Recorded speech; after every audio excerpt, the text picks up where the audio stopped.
પ્રશ્ન નંબર 4 0.9999 અનંત સ્વરૂપ ને p ના છેદમાં q સ્વરૂપમાં દર્શાવો. જોતા જઈએ. ધારો કે x બરાબર આ સીધે સીધું આપણે મૂકી દઈએ 0.9999 નું પુનરાવર્તન. તો જમણી બાજુ પોઈન્ટ પછીના બધા જ અંકો એક જ સરખા છે અને એક સરખું પુનરાવર્તન થતું હોવાથી આપણે એને પરિણામ નંબર 1 આપી શકીએ. હવે તો કે પોઈન્ટ પછી કેટલા અંકનું પુનરાવર્તન થાય છે? તો કે માત્ર એક જ અંક કયો? તો કે 9. માત્ર 9 નું જ પુનરાવર્તન થાય છે અને જ્યારે એક જ અંકનું પુનરાવર્તન થાય ત્યારે બંને બાજુ 10 વડે ગુણતા. અહીંયા હું લખું છું કે બંને બાજુ 10 વડે ગુણતા.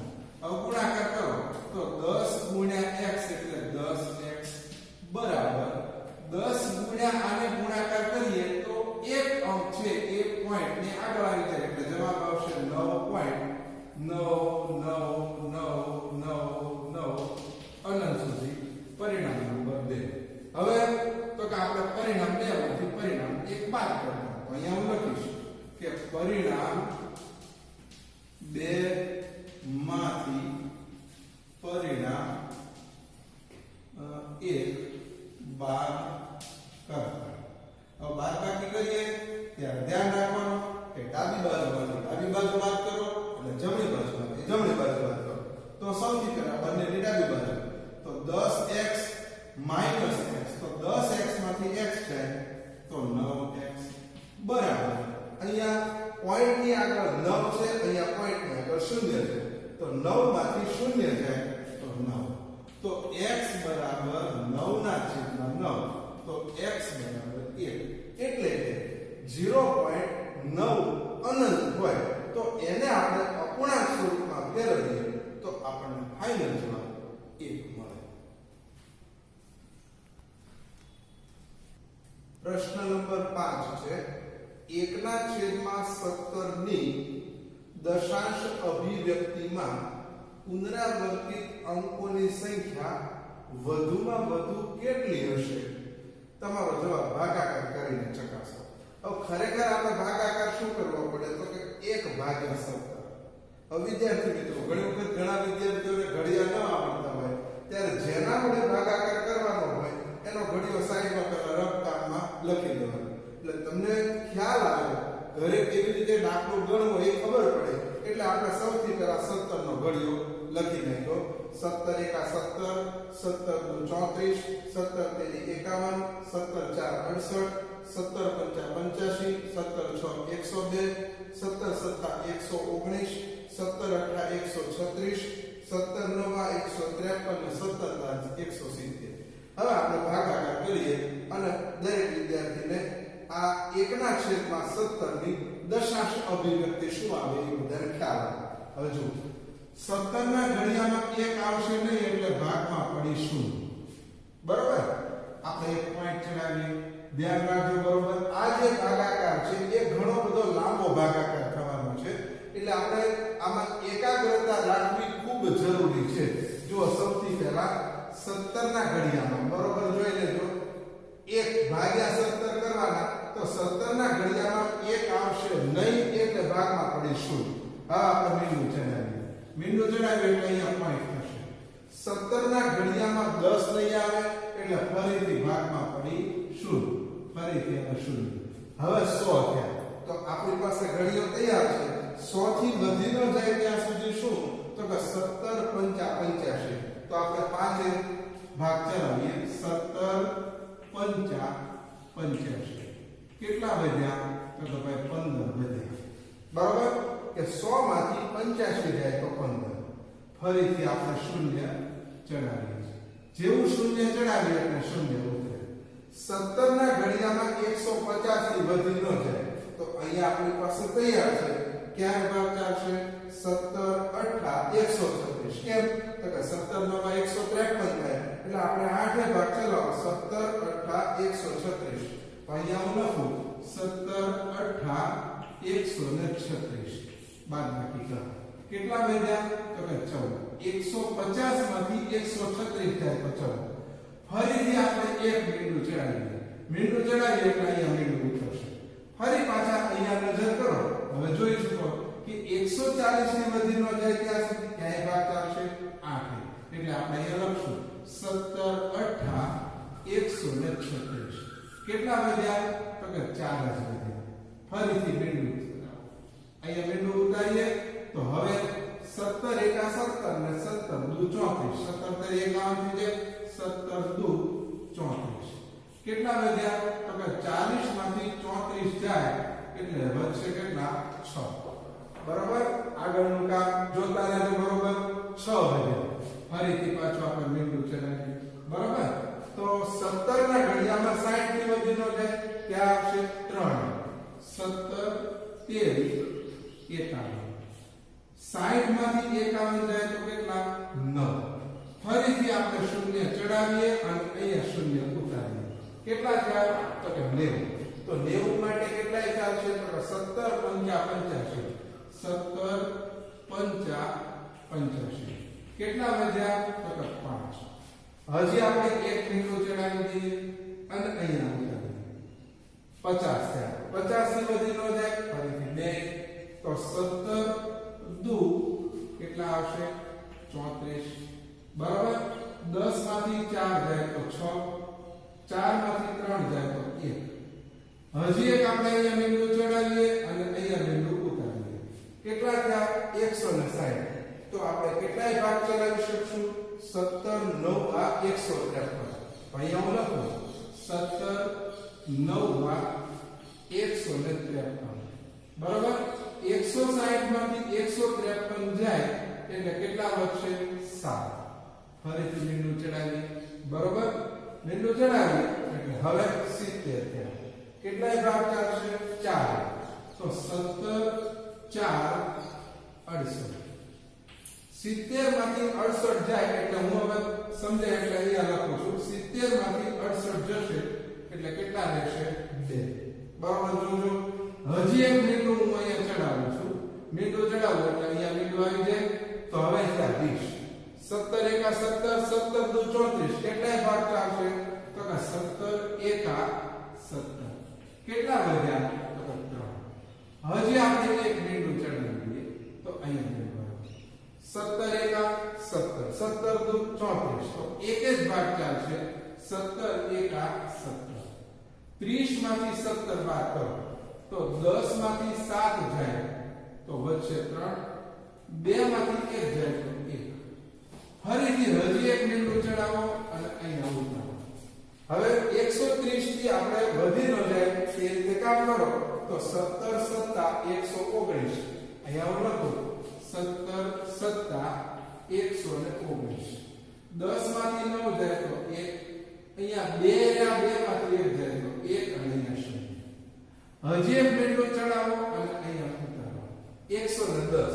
તો અહીંયા 110 ની વધે એટલે 17 6 102.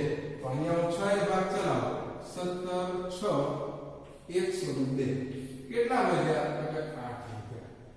હજી એક બિંદુ ચડાવો અને અહીંયા બિંદુ ઉતારો તો 17 એકા 17 17 દુ 34 17 તેરી 51 17 ચોક 17 પંચા 85 થઈ જાય તો 4 ભાગ ચલાવો 17 ચોકુ 68. કેટલા વધ્યા? તો કે 10 માંથી 8 જાય તો 2. 7 માંથી 6 જાય તો 1. 12 વધ્યા. એક બિંદુ ચડાવો અને એક બિંદુ ઉતારો. 17 નો ઘડિયો 120 થી વધી ન જાય તો 17 7 119. અહીંયા હું લખું છું 17 7 119. કેટલા વધ્યા? 1. હવે તમે જુઓ અહીંયા હવે હું શૂન્ય ચડાવું તો અહીંયા શૂન્ય આવશે. તો તમે જુઓ 17 ના ઘડિયામાં 10 આવશે નહીં તો ભાગમાં પડી 0. એટલે એનો અર્થ એવો છે ફરીથી 0 નું પુનરાવર્તન શરૂ થયું. તો તમે આ ભાગાકાર કરો તો તમારો ભાગાકાર અહીંયા હવે આપણે આગળ ભાગાકાર કરવાની જરૂર નથી. કેમ? તો કે અહીંયા ફરીથી આપણે જે પહેલું ભાગફળ મળ્યું એ આપણને મળી ગયું. એ મળી ગયું એટલે હવે ભાગાકાર કરવાની જરૂર નથી. પોઈન્ટ પછી કેટલા આયા? ગણતરી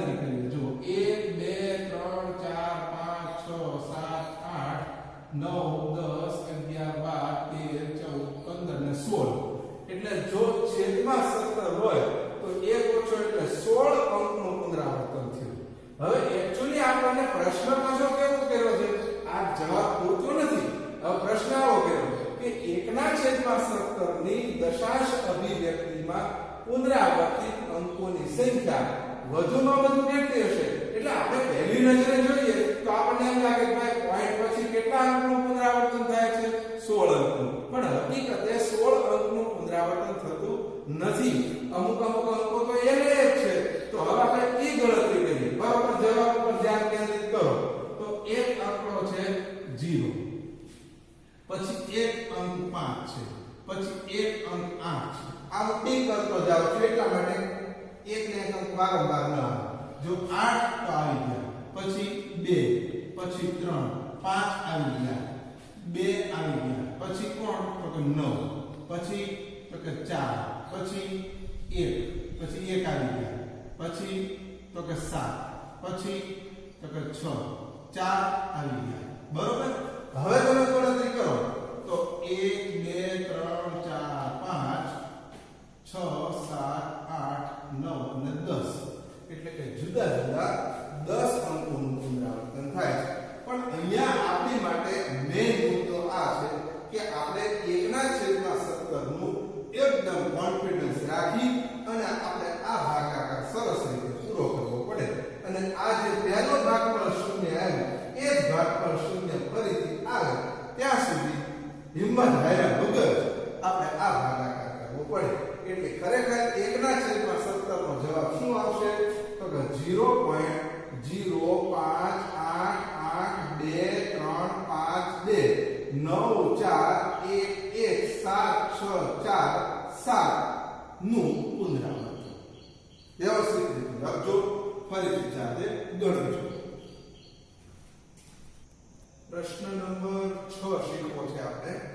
પ્રશ્ન 6 થોડોક વિચારવો પડે એવો છે કે જેમાં P અને Q ને એક સિવાયનો કોઈ સામાન્ય અવયવ ન હોય તથા તેની દશાંશ અભિવ્યક્તિ શાંત હોય તેવા P ના છેદમાં Q સ્વરૂપના સમય સંખ્યાના કેટલાક ઉદાહરણ લ્યો.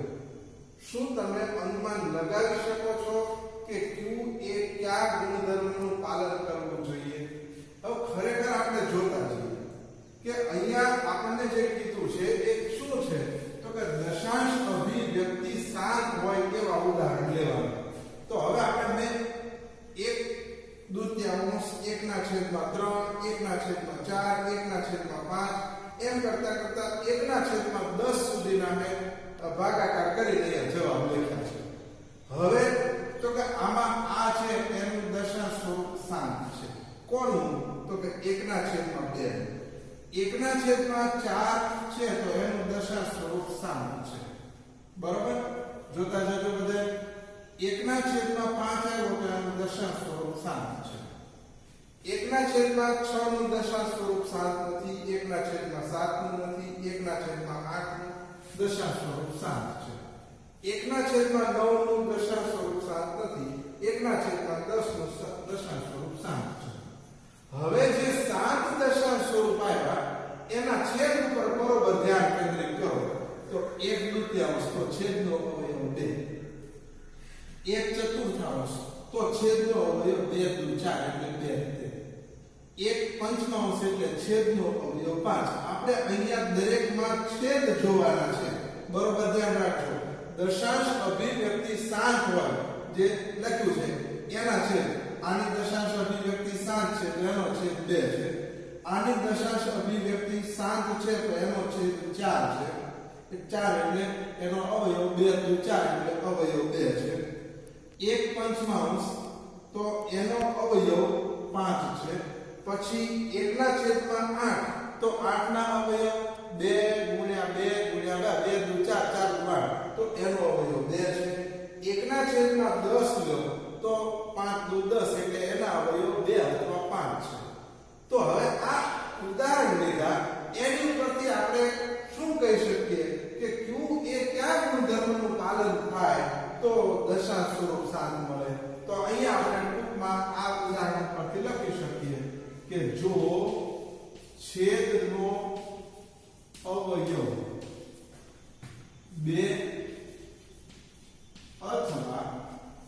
5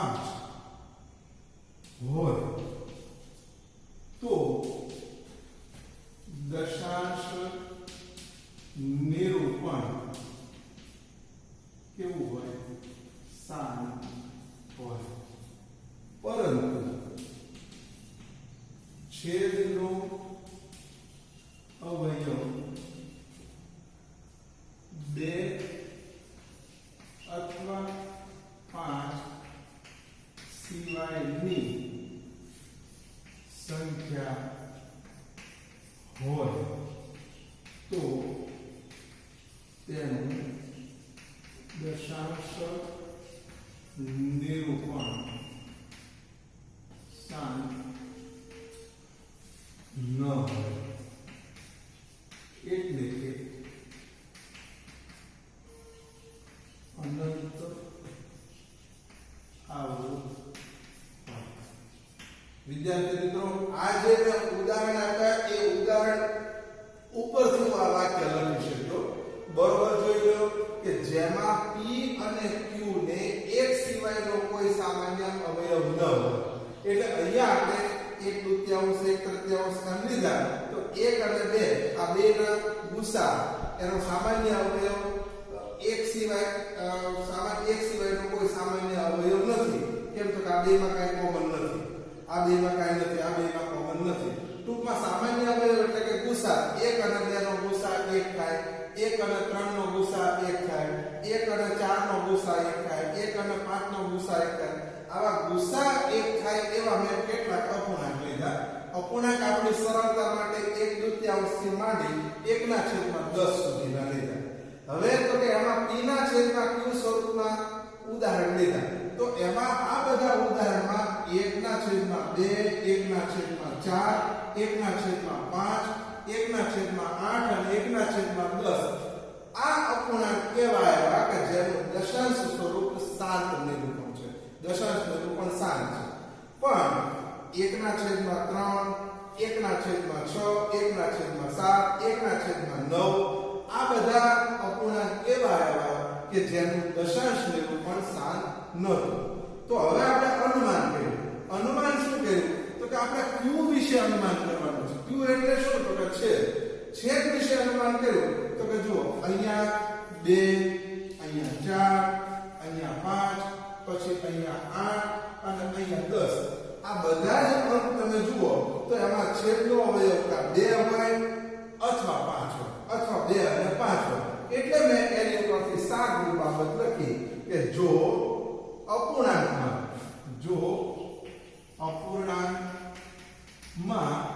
છેદનો અવયવ 2 અથવા 5 હોય તો આ અપૂર્ણાંકનું દશાંશ નિરૂપણ શાંત હોય. પરંતુ છેદનો અવયવ 2 અથવા 5 સિવાયની સંખ્યા હોય તો તેનું દશાંશ નિરૂપણ શાંત ન હોય. એટલે કે કેવું હોય? અનંત આવૃત હોય. પ્રશ્ન નંબર 7 છે જેની દશાંશ અભિવ્યક્તિ અનંત અનાવૃત હોય તેવી 3 સંખ્યાઓ લખો. હવે અનંત અનાવૃત એટલે શું? તો કે જેનું પુનરાવર્તન એક સરખું થાય નહીં. જે સંખ્યાનું દશાંશ સ્વરૂપ આપણે લઈએ ત્યારે દશાંશ સ્વરૂપના દશાંશ પછીની સંખ્યાઓ જો એનું પુનરાવર્તન એક સરખું થાય નહીં તો એને આપણે અનંત અનાવૃત કહીએ છીએ. અને સામાન્ય રીતે દશાંશ અભિવ્યક્તિ અનંત અનાવૃત કોની હોય? તો કે અસમય સંખ્યાની. ઉદાહરણ તરીકે એટલે આપણે સૌથી પહેલા આવું લખી શકીએ કે તમામ અસમય સંખ્યાઓની દશાંશ અભિવ્યક્તિ અનંત અનાવૃત હોય છે. બરોબર? તમામ અસમય સંખ્યાઓની દશાંશ અભિવ્યક્તિ અનંત અનાવૃત હોય છે. એટલે કઈ તો કે દાખલા તરીકે √2, √3, √5, √6, √7, √7 √8 વગેરે. ખ્યાલ આવ્યો બધાને? જુઓ બરાબર, જેની દશાંશ અભિવ્યક્તિ અનંત અનાવૃત હોય તેવી ત્રણ સંખ્યાઓ લખો. તો દશાંશ અભિવ્યક્તિ અનંત અનાવૃત ક્યારે હોય? તો કે તમામ અસમય સંખ્યાઓની દશાંશ અભિવ્યક્તિ અનંત અનાવૃત હોય. બરાબર. હવે એમાં કઈ કઈ હોઈ શકે? તો કે દાખલા તરીકે √2 √3 √5. આમાં √4 નથી આવ્યું. કેમ? તો કે √4 એટલે 4 ના બે સરખા ભાગ થાય, √2 × 2 એટલે √4 આવશે નહીં. હવે આમાં હજી આપણે દાખલા તરીકે કેવું હોય વધારાનું, તો શું આપી શકાય? તો કે ભાઈ 1.1.0.0.0.000.1 અનંત સુધી. હજી બીજું ઉદાહરણ આપવું હોય તો દાખલા તરીકે 1.2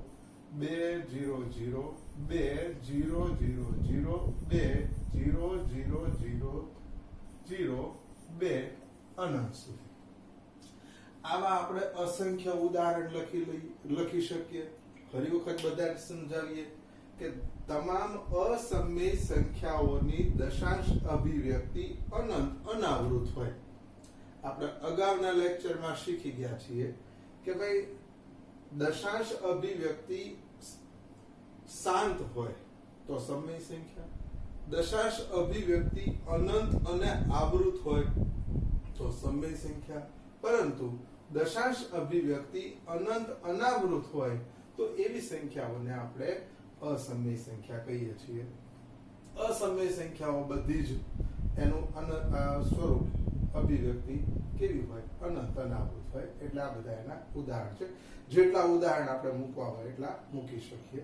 પ્રશ્ન નંબર 9, નીચેની સંખ્યાઓનું સમય અને અસમય સંખ્યાઓમાં વર્ગીકરણ કરો. તો સૌથી પહેલા વર્ગમૂળમાં 23. તો વર્ગમૂળમાં 23 એટલે 23 ના બે સરખા ગુણાકારના ભાગ થાય નહીં. તો એટલા માટે આ સંખ્યા કેવી થાય? તો કે ભાઈ અસમય સંખ્યા થાય. બરોબર. વર્ગમૂળમાં 225 છે તો આપણે એને અહીંયા સાઈડમાં રફ કામ કરી જોઈએ. દાખલા તરીકે 225 આપણે 3 એ ભાગ ચલાવો તો 3 + 21, 22 માંથી 21 જાય તો 1 અને 5 એટલે 3 × 5 = 15. હજી 3 એ ભાગ ચલાવો તો 25 તેરી 75, પાંચો 25 અને 5 એકા 5. તો અહીંયા 225 ના તમે જુઓ બે ભાગ થયા, 3 નો વર્ગ અને 5 નો વર્ગ, એટલે બે ના જોડકા થયા. એટલા માટે આ કેવી છે? તો કે ભાઈ સમય સંખ્યા છે. 0.3796 આ જે દશાંશ સ્વરૂપ છે એ શાંત છે.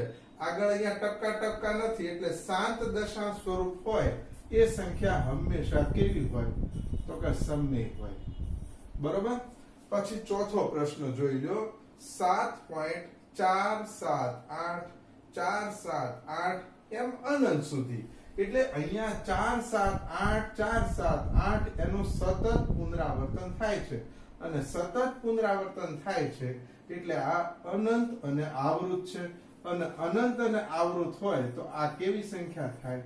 સમય સંખ્યા થાય.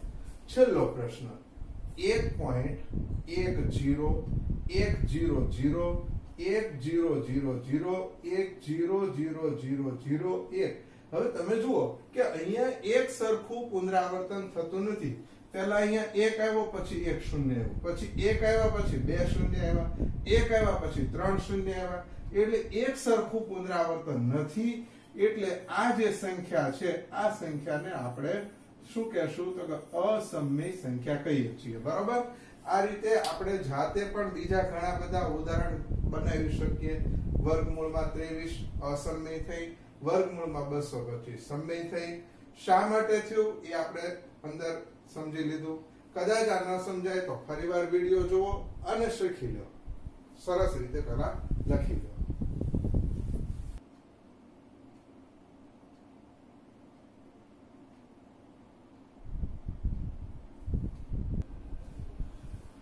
પ્રશ્ન નંબર 8, સમય સંખ્યાઓ 5/7 અને 9/11 ની વચ્ચે આવેલી ત્રણ ભિન્ન અસમય સંખ્યાઓ શોધો. હવે સૌથી પહેલા આપણે કોઈ પણ બે અપૂર્ણાંક વચ્ચેની અસમય સંખ્યા શોધવી હોય તો આ બંને અપૂર્ણાંકનું આપણે દશાંશ સ્વરૂપ પહેલા મેળવવું પડે. તો આપણે એક કામ કરીએ, સૌથી પહેલા 5/7 નું દશાંશ સ્વરૂપ શોધી કાઢીએ. 5/7 અહીંયા આપણે પહેલું વર્ગ આ રીતે કરીએ, 5/7. અંશ હોય એ અંદર આવે અને છેદ વડે એને ભાગવાનો. તો 7 0 0 વધ્યા 5, પોઈન્ટ ચડાવી દો અને અહીંયા 0. 7 7 49 વધ્યા 1. હજી આપણે 0 ચડાવીએ. 7 1 7, 10 માંથી 7 જાય તો 3, હજી એક 0. તો 7 4 28, કેટલા વધ્યા 2. હજી એક 0. 7 2 14, કેટલા વધ્યા 6. હજી એક 0. 7 8 56, કેટલા વધ્યા તો કે 4. હજી એક 0. 7 5 35, કેટલા વધ્યા 5. ફરી વખત 0. તો 7 7 49. તો આપણે જોઈ શકીએ છીએ આ 7 નું ફરી વખત પુનરાવર્તન આવ્યું. એટલે હવે ભાગાકારને આપણે આગળ વધારવાની જરૂરિયાત નથી. એટલે આપણો જવાબ આવી ગયો છે. એટલે આપણે આ રીતે લખીએ કે 5/7 બરાબર 0.714285 નું પુનરાવર્તન. બરોબર, જોઈ લો કે અહીંયા જે અંક ફરીથી શરૂ થાય, આપણે 7 1 4 2 8 5, 7 1 4 2 8 5, ફરીથી 7 થયો. કદાચ આપણે જો ભાગાકાર કરીએ તો જો અહીંયા 50 આવ્યા, અહીંયા 50 છે, એટલે 7 7 49, ફરીથી 7 આવે, ફરીથી 1 આવે, ફરીથી 4 આવે. એટલે આ રીતે ભાગાકાર અનંત સુધી ચાલ્યા કરે, એનો કોઈ દિવસ અંત આવે નહીં. એટલે આપણે અહીંયા આ જવાબ મૂકી દીધો કે 5/7 નું દશાંશ સ્વરૂપ શું થાય તો કે 0.714285 નું પુનરાવર્તન. હવે આપણે બીજું લઈએ, 9/11. એટલે અહીંયા હું લખી નાખું 9/11 બરાબર. તો અહીંયા ફરીથી ભાગાકાર કરી બતાવીએ. 9/11, 11 0 0 વધ્યા 9, અહીંયા પોઈન્ટ ચડાવીને 0. 11 8 88, કેટલા વધ્યા 2. હજી 0 ચડાવો તો 11 1 તો 11, કેટલા વધ્યા 9. ફરીથી 0 ચડાવો એટલે 11 8 88. તમે જુઓ ફરીથી પાછું એનું જ પુનરાવર્તન આવ્યું. એટલે આપણો જવાબ શું ગણાય તો કે 9/11 બરાબર 0.81 નું પુનરાવર્તન. કેમ તો કે અહીંયા જો આપણે કદાચ ભાગાકાર કરીએ તો ફરીથી 1 આવે, પાછા 8 આવે, ફરીથી 1 આવે, એટલે એ અનંત સુધી ચાલ્યા કરશે, એનો કોઈ દિવસ અંત આવશે નહીં. એટલે આપણે સૌથી પહેલું કામ શું કર્યું તો કે આ બે જે સમય સંખ્યાઓ છે 5/7 અને 9/11, આ બંનેનું આપણે દશાંશ સ્વરૂપ મૂક્યું. હવે તો કે એની વચ્ચે આવેલી ત્રણ ભિન્ન અસમય સંખ્યાઓ શોધો. તો અહીંયા 7 છે અને અહીંયા 8 છે. એટલે પહેલો અંક તો 7 થી મોટો રાખવાનો અને 8 થી નાનો આવે એ રીતે આપણે લખીએ. એટલે હવે આપણે જવાબ લખતા શીખીએ. જવાબ આ રીતે લખી શકાય કે ભાઈ સમય સંખ્યાઓ કઈ કઈ તો કે 5/7 અને 9/11 ની વચ્ચે આવેલી ત્રણ ભિન્ન કેવી સંખ્યાઓ તો કે અસમય સંખ્યાઓ. અસમય સંખ્યાઓ. હવે આ કઈ કઈ તો જુઓ, દાખલા તરીકે પહેલી અસમય સંખ્યા લખી. પહેલી અસમય સંખ્યા કેવી રીતે લખશું તો કે અહીંયા આપણે સૌથી પહેલા 0 લખી નાખવાનો. જો લખવાની ટેકનિક જોઈ લેજો. હવે અહીંયા 7 છે તો અહીંયા આપણે પહેલા 7 લખી નાખ્યા. 7 1 છે એની જગ્યાએ 2 કરી નાખીએ. બરોબર? પછી આપણે 0 રાખીએ. પછી તો કે 7 2 0 0 7 2 0 0 0 7 2 0 0 0 0 અનંત સુધી. આ એક થઈ ગઈ. હજી બીજી સંખ્યા આમાંથી ઊભી કરવાની 0 પોઈન્ટ. આમાં એક વધારી દો તો કે 7 3 0 7 3 0 0 7 3 0 0 0 7 3 0 0 0 0 આ રીતે લખી શકાય. હજી આપણે ત્રીજી લખી હોય તો 0.7 4 0 7 4 0 0 7 4 0 0 0 7 4 0 0 0 0 આ રીતે લખી શકાય. આમ જોઈએ તો ખરેખર આપણે 3 ભિન્ન અસમય સંખ્યા લખી, પણ જેટલી લખવી હોય એટલી આપણે અસમય સંખ્યા લખી શકીએ. તો અહીંયા આપણો આ પ્રશ્ન છે કે ભાઈ 5/7 અને 9/11 વચ્ચે આવેલી 3 ભિન્ન અસમય. જો યાદ રાખો, આપણે અગાઉના પ્રકરણમાં કોઈ પણ બે સંખ્યાની વચ્ચેની સમય સંખ્યાઓ લખતા શીખ્યા હતા. આજે આપણે અસમય સંખ્યા લખતા શીખ્યા. અસમય સંખ્યા લખવામાં ધ્યાન એ રાખવાનું કે પાછળનું જે આ પુનરાવર્તન છે એ એક સરખું હોવું જોઈએ નહીં. હવે કદાચ તમે આ જે પુનરાવર્તન 7 અને 2 નું કર્યું છે તો એમાં 7 પછી 1 બગડો છે, અહીંયા 2 બગડા, અહીંયા 3 બગડા, એમ તમે જુદું પુનરાવર્તન લઈ અને તમે ફરીથી આ જ પ્રશ્ન બીજી રીતે પણ સોલ્વ કરી શકો છો. વ્યવસ્થિત રીતે લખી